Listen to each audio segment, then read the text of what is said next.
gente, era aqui, sejam bem-vindos a mais um vídeo. Eu queria pedir para vocês se inscreverem, darem aquele like, comentar, que o nosso canal é bem pequenininho, qualquer like, qualquer inscrição, qualquer comentário ajuda a gente bastante. Então agora que nós sabemos todos os personagens do Dragon Ball Sparking Zero, podemos comparar com o último Dragon Ball Budokai Tenkaichi os personagens que estão de fora do game. Assim a gente sabe quais personagens que acabaram não voltando pro Dragon Ball Sparking Zero. Diversos personagens voltaram, mas alguns não voltaram. Ao todo, 32 personagens acabaram ficando de fora do game. Nesse vídeo eu vou mostrar pra vocês cada um deles. Então já vamos começar com a nossa lista de personagens que não estão no Dragon Ball Sparking Zero. Então já vamos começar em grande estilo, todos lembram dele, o Kaioshin. Esse que acabou sendo uma grande surpresa, porque no jogo já tem até um modelo dele em 3D. No começo do jogo você já vê ele, então eu esperava que ele estivesse no jogo como personagem jogável, porque ele aparece nos menus e também aparece no modo história também. Imagino eu que talvez eles adicionem o Kaioshin em alguma DLC do jogo, eles estejam guardando para alguma DLC.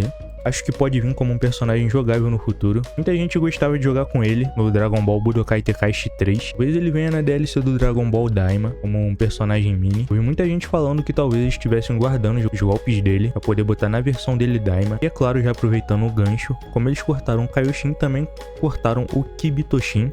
É basicamente a fusão dele, do Kaioshin com o Kibito. Esse a gente talvez possa até aceitar, porque o Kibitoshin nem chega a lutar no anime. Por isso o Dragon Ball Budokai Tenkaichi 3, no jogo, os golpes dele estão todos inventados. Tiveram que criar o moveset inteiro dele do zero. Então vamos falar de outro grande personagem que foi cortado. Esse é de um grande filme de Dragon Ball. Estamos falando dele, do Garlic Jr. Mas em compensação, o Super Garlic Jr. tá no jogo, mas a forma base dele não tá. O Super Garlic Jr. é a forma bombada dele, a forma que ele tá gigantesco. Mas a gente tá falando da forma base que foi cortada do game. Eles cortaram mesmo, foi a forma dele bem pequenininho.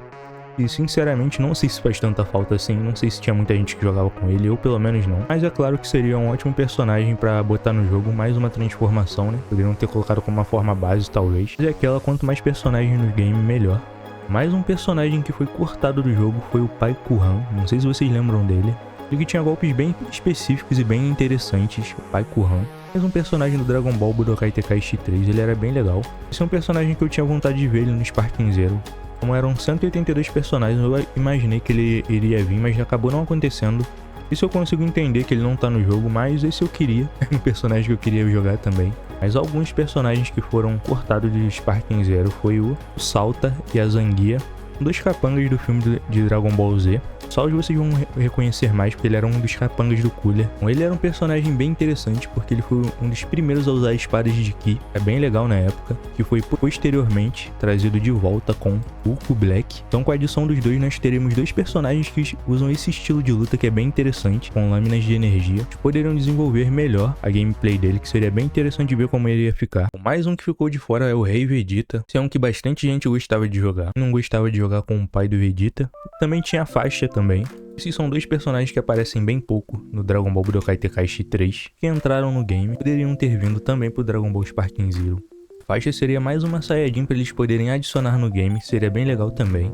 Lembrando que ambos também tinham a forma de Ozaru, então era bem legal jogar com eles, você poderia se transformar em Ozaru. Então, seriam mais dois personagens com transformações pra gente poder jogar, com uma grande variação de combos. Seria até fácil de botar, já que eles só teriam que trocar as skins da forma de Ozaru, já que eles já têm a transformação base lá do Vegeta. Também falando de Ozaru, tirando o Vegeta e o Baby, todos os Ozarus que tinham no Budokai Tenkaichi 3 foram cortados do game. Então pra quem gostava dos personagens gigantescos, alguns deles acabaram saindo do game, né? E do Dragon Ball GT nós tivemos dois personagens que foram removidos do game. O primeiro deles foi o Super 17. Claro que vocês lembram dele, era um grande vilão do game, grande vilão do anime. Super 17 foi removido, Dragon Ball Sparking Zero. Esse é um personagem que muitos gostam e alguns odeiam, mas eu gostava na época, eu gostava do Dragon Ball GT. Nos jogos também muita gente usava ele era muito maneiro. Claro, ele também era um dos vilões principais do GT, merecia estar no game. Porque a gente tem o Baby e o Omega no jogo, também merecia ter ele, o Super 17. Um personagem que já tinha desde o Budokai Tenkaichi 1. Também temos o Dragão de 4 estrelas, também foi removido do game. Esse que era um personagem bem legal, que ele era muito bem feito. Ele era um vilão secundário, mas teve bastante destaque no anime, então acho que merecia uma vaguinha ali. Bem icônico na época. E, é claro, quanto mais personagem melhor.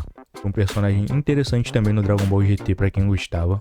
Não faz muito sentido ele não ter sido escolhido pra voltar pro game, já que ele era um personagem bem característico. Dragon Ball Sparking Zero é um jogo que eu acho que vai ter bastante DLC, então talvez eles estejam guardando alguns personagens para DLC, talvez alguns do GT venham também, mas vamos ver o que vai acontecer. Quem sabe eles não façam uma DLC do game do GT com os dragões, com todos os dragões malignos. Interessante também. Bom, e é claro que a gente tem que falar de todos os personagens do Dragon Ball clássico que não foram adicionados no game. Esse foi o que a gente teve mais cortes, já que é a série menos famosa do anime, hoje em dia pelo menos, que muita gente acaba pulando o Dragon Ball clássico e indo direto pro Z. Então do clássico, o clássico mesmo, o único que entrou foi o Goku criança. Tambolini não entrou. Tal Pai Pai que eu achei que ia entrar, acabou não entrando também no game. Talvez venha por DLC, não sei. Bem interessante ver os golpes dele. Também tem um Tal Pai Pai Cyborg. Máquina Pilaf também ficou de fora do game. Máquina Pilaf gigante. Android 8 também ficou de fora do game. Sem contar a Arari que eu achei que ia aparecer no jogo e não apareceu. Todos esses personagens foram cortados do Dragon Ball Sparking Zero, que o clássico é a série menos famosa hoje em dia. Tem gente que viu o Z e o Super e nem sabe quem é o Tal Pai Pai. Até hoje eu acho que talvez o clássico merecesse um remake ou um anime, mas eu acho que talvez pra época de hoje não iam aceitar as piadas que tinham no anime e encher o saco. Então é melhor deixar ele quieto lá. Quem já viu tá lá, quem não viu, se quiser ver tá lá também. Quando a gente olha isso, pra falar que isso não é verdade, quando a gente olha pro Xenoverse 2, ele não tem nenhuma DLC do Dragon Ball clássico. Eles preferiram chegar até a inventar personagem do que pegar personagem do clássico. Indo pro Kakarot, ele só tem uma missão, que a gente luta no clássico. A única DLC que a gente tem é de lá. Mas é uma DLC de uma parte que já parece ser Dragon Ball Z, que é o Goku mais adulto lutando contra o Piccolo. Os personagens do clássico eu não sei nem se chegam por DLC. Como pra eles fazerem a DLC, eles têm que fazer algo que as pessoas realmente queiram pagar pra receber os personagens. Então tem que ter alguns personagens importantes. E como esses são personagens que estão bem esquecidos, é bem difícil trazer eles. A não ser que eles juntem com algum outro grande personagem e tragam um monte junto. Mas é isso, gente. Esses foram alguns dos personagens que ficaram de fora do Dragon Ball Sparking Zero. Comentem aqui o personagem que ficou de fora que vocês queriam que estivesse no game. Comentem também qual personagem vocês mais gostam de jogar. Pedir pra vocês se inscreverem, darem aquele like e comentar. E valeu, até o próximo vídeo.